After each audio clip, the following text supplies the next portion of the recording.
Welcome to the Greenway with Mac, a channel dedicated to active transportation. Got a little bonus video for you here. It's not one of the long ones. It's going to be filled with comments about the area because I wasn't planning to release this one yet. But because I'm releasing the Richmond-San Rafael 5-year anniversary video, I thought it would be a good time to release this one because you can join that journey from the end of the Ohlone Greenway.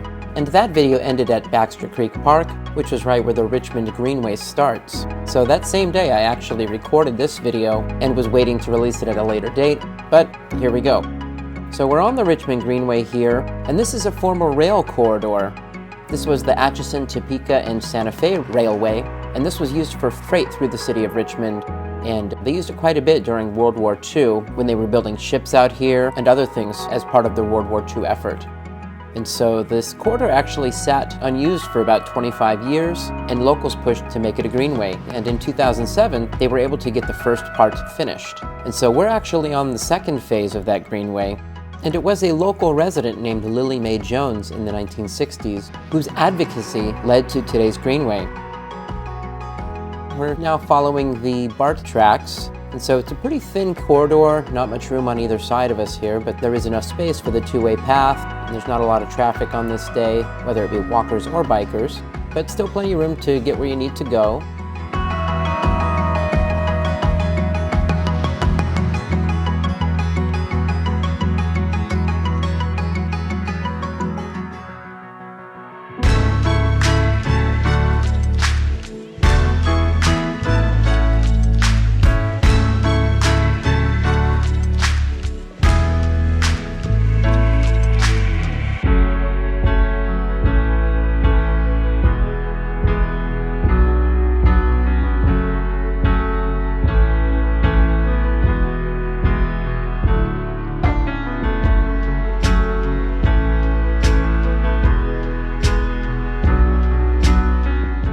On each side of us, there are neighborhoods, there are some schools like this one here, DeJean Middle School.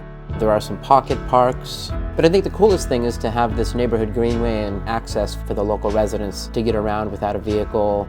This allows them to get down to Albany, El Cerrito, Berkeley, and beyond, and to be able to do it on a bike. I think one of the best things about these neighborhood greenways is the safety component. I think of these as bicycle highways. These long stretches where you do not have conflicts are really terrific. While on one hand, being next to the train tracks doesn't give you very good access to the other side of the tracks, it does also make it really pleasant if you are on this side. This pedestrian bridge above us goes over to Nickel Park and the Nickel Skate Park. There are also some tennis courts, some ball fields, and a playground, and that seems to be a part of the same complex as the DeJean Middle School. Not too far away is the Richmond Public Library, so it's a key connection to get over there as well.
Now we're going to make our first turn. This is at Carlson Blvd. This is currently a gap in the trail, but I know they are working on getting a bike and pedestrian bridge here, which would be huge because it would close a really crucial gap in the network. The East Bay Times wrote about the project in this article, and in it, it says that the bridge is expected to cost about $40 million, which definitely is not cheap, but it also mentioned that in about a 10-year period, there were 8 people who were killed just on this gap in the Greenway. So how many more people have to lose their lives before we do something about this incredibly dangerous gap in the network? As you see over the next minute or so, as I go through the neighborhoods and then underneath a big overpass, that here we have to get on the street. There are some bike lanes here, which is why I took this specific route. But I'm not super familiar with this area, so perhaps there's a better way to do it. But just looking at the map, this was the way that made sense to me. If I have messed up and there is a better way to get over to the other part of the Greenway, write it down below in the comments so that other people can see there's a better way to stay safe on this section. Make a left at this stop sign, and then we're going to go a couple of blocks before making another left, and this is what will take us under the tracks.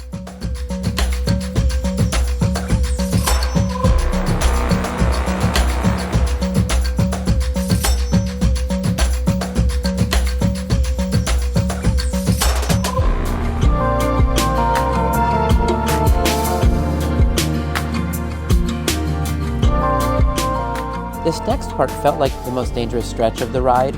You may want to go slightly right here and then take the sidewalk to get underneath the bridge.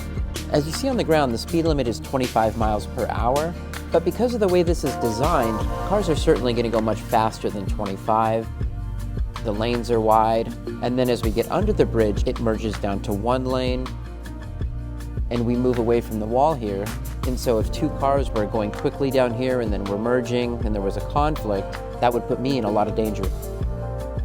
In the bridge video, we do ride for a big portion on Ohio Street, so once we're at the light here, if you turn right on Ohio, you could keep going if you don't mind staying in the street, and you could get to the Richmond-San Rafael Bridge just by staying on Ohio.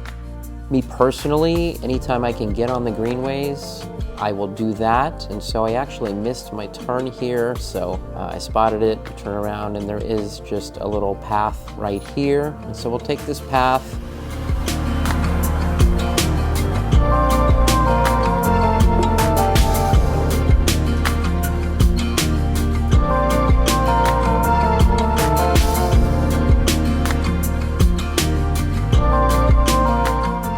And now we, once again, are on the Richmond Greenway, and once they get that bridge completed, it should touch down somewhere over here, and it will be so much safer to not have to deal with the streets. This is a great little bike park. If you have kids, this would be awesome to do. I mean, it even looks fun for someone like me to get out there.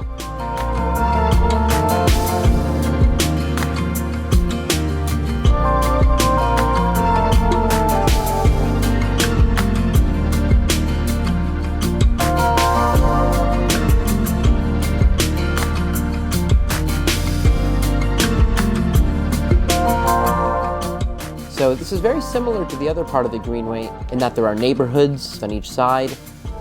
This time it is interrupted by streets because we're not parallel to the BART tracks like we were before. And so that does improve connectivity, but that does also mean that we are crossing streets and interacting with traffic just a little bit. Again, they aren't big streets, so probably not a big deal. I turned off the video at this point, but if you continue just a little bit, you'll arrive at Unity Park.